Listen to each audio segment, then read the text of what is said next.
У індустрыяльным парку «Вялікі камень» рэалізуюць беларуска-кітайскі праект па выпуску беспілотнай авіятэхнікі.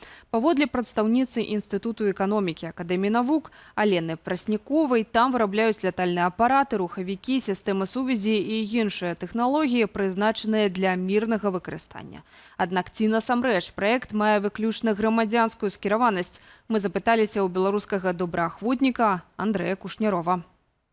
Я не говорю о том, что там будут создавать что-то именно военное, но в принципе гражданские дроны можно вполне себе использовать для войны. Ну, соответственно, даже военные дроны, которые нам приходят, все равно мы модифицируем тем или иным образом. Вот, поэтому направление перспективное. Ну и, скорее всего, в больших массах, скажем так, гражданским людям не особо-то нужны дроны, учитывая те ограничения, которые на них накладываются все больше и больше в современных странах. Поэтому массовое производство – это, скорее всего, все-таки не про гражданские дроны.